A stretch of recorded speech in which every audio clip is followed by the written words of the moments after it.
Willkommen zu einer neuen Zwischenfolge mit uns, mit Neuland Stories. Der Zwifo. Absolut.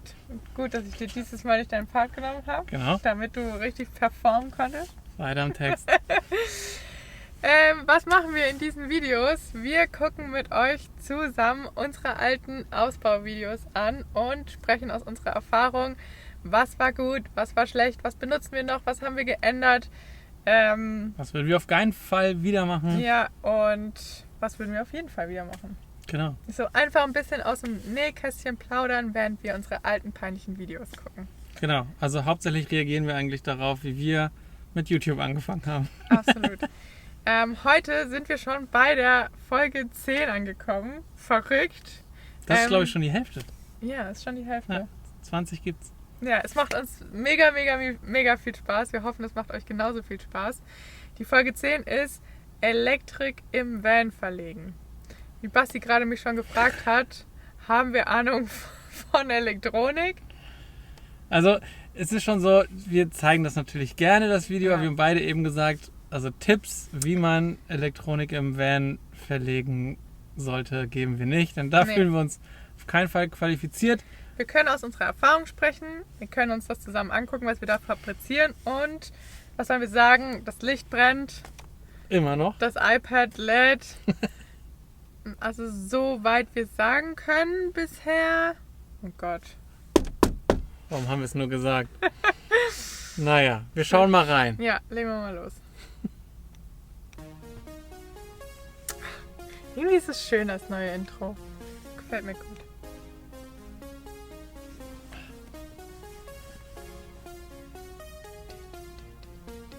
Ja, es hat ja auch, also werden ja auch Erinnerungen wach. Ja. Und schon ziemlich schöne Orte, die wir da Wir bereist könnten haben. mal ein Quiz machen, ob die Leute erraten, an das ist welchen gut. Ländern wir das sind. Das machen wir in nächster Folge. Okay. Mal gucken, wie viele man dann richtig... Ah, das ist gut. Ich muss einmal kurz anhalten. Also, wer Lust hat, das ist mir jetzt gerade spontan Also jetzt doch eingefallen. diese Folge. Dann los. Ja, okay. Doch in dieser Folge. Es ist mir spontan eingefallen, dass ihr, liebe Zuschauerinnen, mal erraten könnt, in welchen Ländern wir da in der Abfolge sind. Ländern oder Orte, also was euch bekannt vorkommt, einfach mal nacheinander in die Kommentare schreiben. Ja, das ist cool. Fand ich irgendwie Bin cool. ich gespannt. Okay.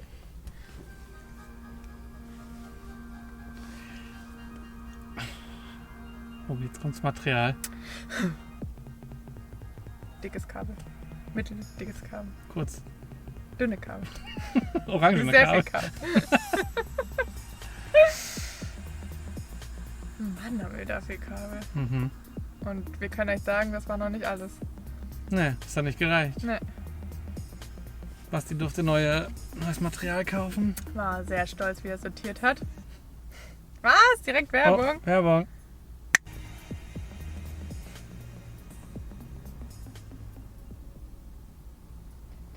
Hallo aus dem Neuland Oh Stories Gott. Studio.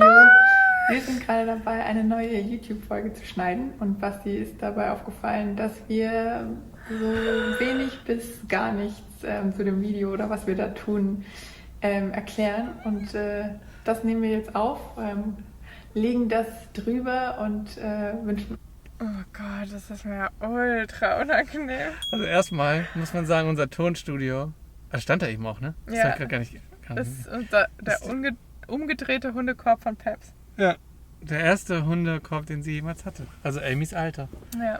Das ist unser Tonstudio und das hat richtig gut funktioniert, weil es einfach... Jetzt werden wir gleich Naja. sehen, wie das funktioniert hat. Okay, dann gucken wir mal, was du da Ja. gevoiceovert hast. Viel Spaß beim Gucken. Oh Gott, oh Gott, oh Gott, oh Gott, oh Gott, oh Gott, oh Gott, oh Gott, oh Gott, oh Gott, oh Gott, oh Gott, oh Gott, oh Gott, oh Gott. Oh, cool geschnitten.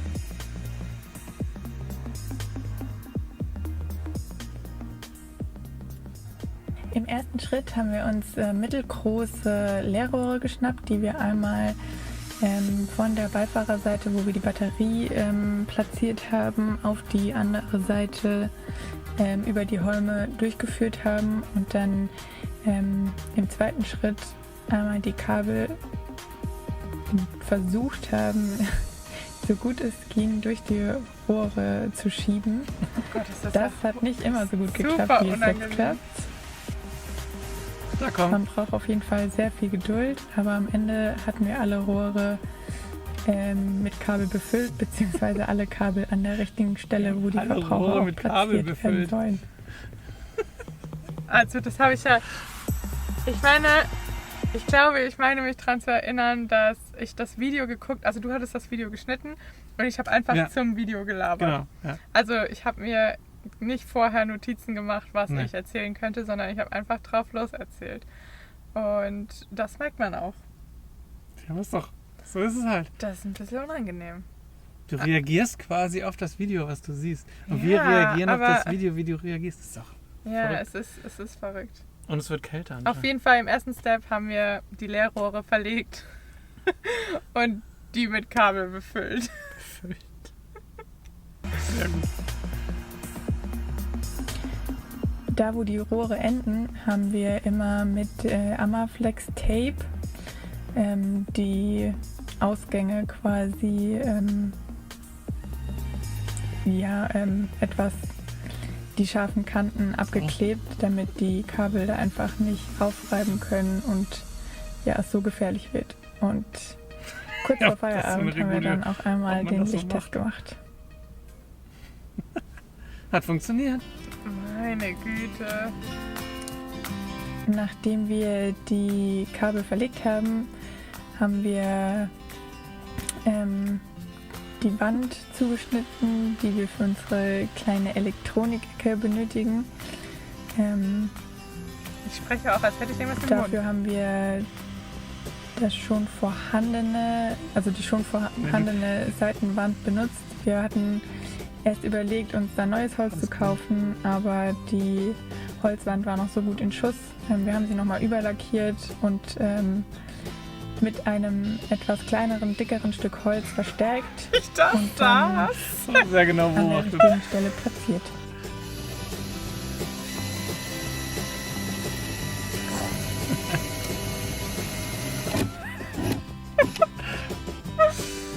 Da ist unsere Elektrowand. Genau, die Elektronik-Ecke befindet sich direkt über der Batterie. Da haben wir einmal den MPPT-Laderegler, den Sicherungskasten und den Messstand für den Votronic Bordcomputer platziert. Und das ist genau da, wo die Wand auch ein bisschen verstärkt ist.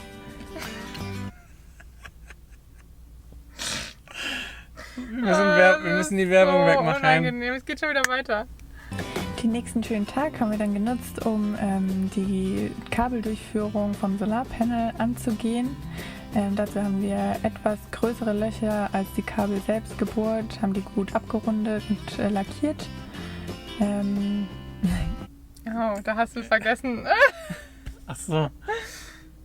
Ja, Alles. und hier seht ihr Basti, wie er zum 3. Mal, glaube ich, das Kabel einmal wieder zurückziehen muss und dann vom Neuen wieder einfädeln muss, weil wir immer irgendeinen Dichtungsring oder Dichtungsbefestigung vergessen haben. Und hier ein Am kleiner Ende- Tipp.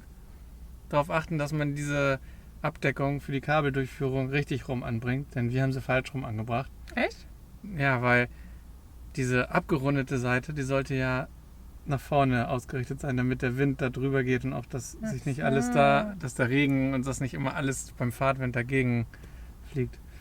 Ist mir auch erst vor kurzem aufgefallen, dass wir es falsch rum angebracht Ja, aber haben. es macht ja auch viel mehr Sinn, das Kabel in Richtung des Solarpanels zu verlegen. Das wiederum ist richtig, aber naja, vielleicht von Anfang an.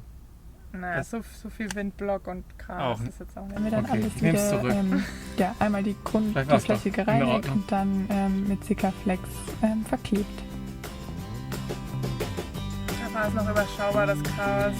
Abschließend haben wir dann alle Kabel in der Elektronik-Ecke mit dem Sicherungskasten verbunden. Wir hätten uns einen kleinen Schaltplan gemalt und alle Kabel mit verschiedenen Farben markiert und aufgeschrieben, zu welchem Verbraucher sie führen.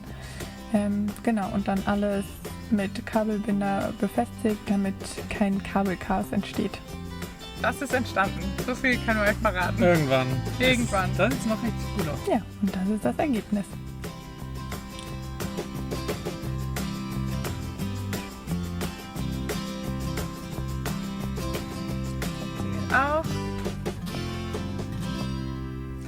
Ja, ich glaube, wir haben das halt alles so also die Kabel außerhalb der Wand verlaufen lassen. Aber heutzutage wird das ja alles eher also verlaufen die Kabel komplett alle hinter der Wand. Und kommen am Ende dann nur... Und kommen dann am Ende nur aus der Wand raus. Oder man verbaut das nochmal schöner. Bei uns sieht man halt alles. Und zu den Kabeln, die man jetzt sieht, kamen noch so viele Kabel hinzu, mit denen wir gar nicht mehr gerechnet haben. Wir haben echt versucht, an alles zu denken, was geht. Also ich glaube, das Erste, was wir vergessen hatten, waren die Sensoren im Wassertank und die Wasserpumpe, glaube ich, die wir nochmal verlegen mussten. Und es kam noch Lichter hier, glaube ich, dazu. Ja, genau. Es kam einfach immer noch was dazu und dann musste man, obwohl da schon hier waren ja die Möbel noch nicht drin. Ja. Und je mehr Möbel drin, desto schwieriger wird es natürlich.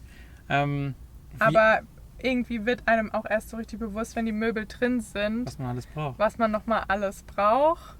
Wir haben zwar davor auch schon gewusst, wie wir alles bauen wollen, aber ja, irgendwie kam trotzdem nochmal was dazu. Wir haben Gott sei Dank einen Kanal unterm Bett, wo man nochmal irgendwie Kabel verlegen konnte, weil die Leerrohre oben halt auch einfach schon voll waren. Ja. Da ging einfach auch nichts mehr durch. Wir wären noch nicht mehr rangekommen jetzt am Ende. Wir haben das schon alles ja gut, wir haben auch 6 LED-Lampen an der Decke, was schon 6 einzelne Kabel irgendwie waren. Ja. Und es war echt ganz schön viel. Okay, wir gucken mal weiter. Ich wollte ja ein bisschen Feedback geben dazu. So, wir haben endlich unsere Elektronik eingebaut. Und dazu wollen wir mal kurz zeigen, welche Komponenten wir verwendet haben. Und zwar in unserer Elektronik-Ecke hier seht ihr einmal den MPPT-Regler, der dafür sorgt, dass unser Solarpanel die Energie in die Batterie einspeist. Wir haben hier unseren Sicherungskasten, wo wir eigentlich für alle Verbraucher nochmal die richtigen passenden Sicherungen eingebaut haben. Wenn da mal eine rausfliegt, dann sehen wir das hier an so einem roten Licht. Ist bisher noch nicht passiert, weil wir noch nicht wirklich was genutzt haben. Schon. Das könnten wir vielleicht mal zeigen, wenn es denn soweit ist. Das dritte, was wir hier noch sehen, ist ein Messschand. Hier laufen alle Ströme, die wir hier irgendwie verbaut haben, laufen einmal über das Messschand. Und was wir jetzt hier noch nicht dran haben, ist aber unser Votronic, ich weiß gar nicht mehr genau, wie er heißt. Unser Bordcomputer, nennen wir es einfach mal. Die genaue Modellbezeichnung packen wir nochmal unten und das Video. Und damit können wir dann wirklich genau sehen, wie viel die Batterie noch gespeichert hat, wie viel wir aktuell verbrauchen, wie viel gerade geladen wird. Und das können wir dann alles in dem Display sehen, was wir noch irgendwo hier oben wahrscheinlich verbauen werden. Das sehen wir irgendwann später. Was wir hier noch gemacht haben, wieso das hier eigentlich ganz gut hält, wir haben die Standardwand, die hier drin war und sehr dünn eigentlich ist, haben wir noch mit einem dickeren Brett hinten untersetzt, damit wir da wirklich auch das richtig fest verschrauben konnten, sodass das auch richtig hält. Bis heute. Was genau die Komponenten noch so können und was sie machen, zeigen wir nochmal in einem späteren Video. Haben wir das gezeigt? Keine Ahnung. Also wir können ja mal sagen, also das, was ihr da so seht, das hängt auch alles noch so. Also der MPPT-Regler funktioniert noch super, der Schand auch. Sag mir das Wort. Der kleine Sicherungskasten, der hat ein paar Kabel mehr bekommen. Funktioniert aber auch noch 1A. Es kam noch ein Wechselrichter hinzu, der rechts neben dem kleinen Sicherungskasten hängt. Dann kam noch ein Ladebooster hinzu für unsere Batterie, den wir uns neu zulegen mussten, nachdem wir unsere Batterie getauscht haben. Hier im Video seht ihr noch unsere AGM-Batterie, die ungefähr irgendwie 68 Kilo wog oder so irgendwie. Mehr, 74 glaube ich. 74, also unfassbar schwer war. Hatte 250 Amperestunden. Genau. Und nach unserer ersten Reise durch Europa war uns eigentlich klar, wir wollen nochmal Gewicht sparen, plus wir wollen einfach mehr Leistung haben und also bei einer AGM-Batterie darf man die auch nur 50% entladen, bei einer Lithium-Ionen-Batterie mehr. Und wir brauchten einfach mehr Leistung und deswegen haben wir uns für eine neue Batterie entschieden und mit der Batterie mussten wir auch den Ladebooster austauschen, den wir dann jetzt quasi da auch noch hängen haben. Und jetzt ganz neu hinzu kam in Kanada noch ein ein 110 Volt Ein Charger, also ein reines Ladegerät. für Da die können wir jetzt Batterie. normalen Landstrom anschließen und können die Batterie darüber laden. Genau. Oder einfach den Strom halten. Das heißt, wir können quasi das, was normalerweise fast alle Wohnmobile haben, halt normalen Landstrom benutzen, um die Batterie nicht leer zu ziehen. Das hatten wir vorher nicht. Wir konnten uns nirgendwo einstecken. Das können wir jetzt so ein bisschen Workaround-mäßig machen, wenn wir ein Kabel von draußen hier reinlegen. Wir haben also draußen keinen Anschluss, sondern müssen es reinlegen. Aber es funktioniert auch. Das haben wir nämlich in der Werkstatt von Gary sehr lange benutzt. Also ohne dieses Ladegerät hätten wir in der Werkstatt nicht wohnen können, weil wir weder an Solar noch fahren konnten.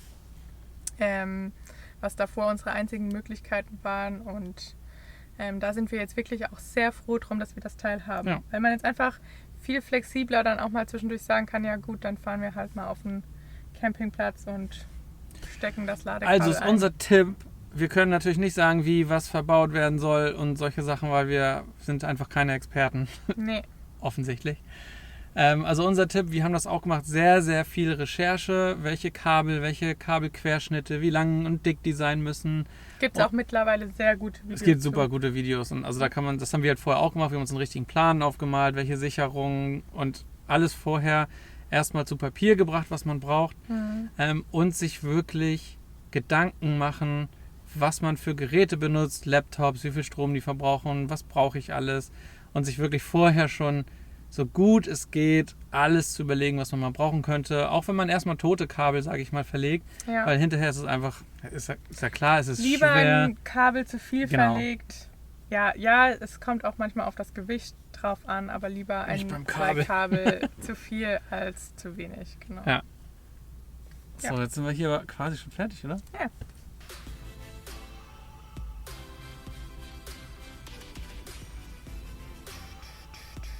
Wir sehen bestimmt, was im nächsten Video noch passiert.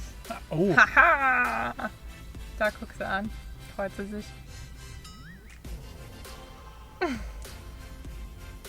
Am Anfang ging das richtig schwer, ne? ja krass. Da kommen die Sitze rein. Ich sehe da noch so jung aus. Bin ich alt geworden? Nee, du siehst immer noch jung aus. Siehst aus wie Gucken wir- 32. Gucken wir das nächste Video jetzt noch? Ich glaube, das ist für nächstes Mal. Ich glaube, das ist fürs nächste Mal. Das ist eher eine kurze Folge diesmal. Ja, glaube ich auch. Ich glaube, mit der Elektronik, da müssen wir erstmal viel verdauen. Was Und wir außerdem muss ich das jetzt noch schneiden. wir sind heute sehr spät dran mit dem Reaction-Video. Ja, Das damit ihr stimmt. das in ein paar Stunden bei euch da drüben in Deutschland gucken könnt. Ja, absolut richtig. Es war mal wieder eine schöne Folge. Es war ein bisschen was von Fremdscham, ein bisschen... Ja, und mal wieder was Neues ausprobiert in unserer Ja. kreativen Rolle, nämlich diesmal haben wir ein Voice-Over das erste Mal gemacht. Stimmt. Aber ich hätte nicht gedacht, dass es wirklich so schlecht war. Ja, das war schon... Es war schon Das war sehr interessant. Es war interessant schlecht. Also wie bin ich auf die Idee, oder wie kamen wir beide? Du musst es ja auch anscheinend abgenommen haben, du hast es ja eingebaut. Dass es gut ist. Wie kamen wir darauf zu sagen, ja, das nehmen wir? Svenny, da hast du einen Weil richtig wir guten gedacht Job haben, gemacht. keine Zeit und Lust, das nochmal zu machen. Wird schon passen. Und weil wir es noch nicht besser konnten. Ja. Arme Svenny, ich will sie auch gar nicht zu doll Nee. kritisieren. Guckt aber ihr nochmal das Intro und sagt uns, welche Länder welche ihr da Länder wir, wenn ihr sogar detaillierter wisst, in welcher Stadt wir da unterwegs Ja. sind, könnt ihr ja mal in die Kommentare hauen in der Reihenfolge, in der wir da langlaufen. Und ansonsten, wie immer, ein Support-Herz in die Kommentare. Oh, das war ein richtig gutes Herz. Ja. Und natürlich, das Emoji der Woche haben wir hier auch. Und das muss mit Strom zu tun haben, also diesen Stromblitz. Blitz. Genau. Stromblitz. Genau, und wir lösen dann nächste Woche auf, welche Länder es tatsächlich sind. Mal gucken, ob jemand dabei ist, der alle errät. Oder lösen wir es erst auf, wenn jemand alle weiß? Nee. Okay, wir überlegen Wir uns wissen was. Ja. Macht's gut, Kanal alle zusammen. abonnieren, Ja, nicht vergessen. Das stimmt. Da würden wir uns sehr drüber freuen. Ihr Größtes wollt Weihnachtsgeschenk. uns doch unterstützen Ja, und mehr Videos sehen. Also Ja. Glocke aktivieren, Abo dalassen und nächste Woche einschalten. wenn es heißt Neuland Stories. Exakt. Danke. Ende. Schönen Gruß. Wohin?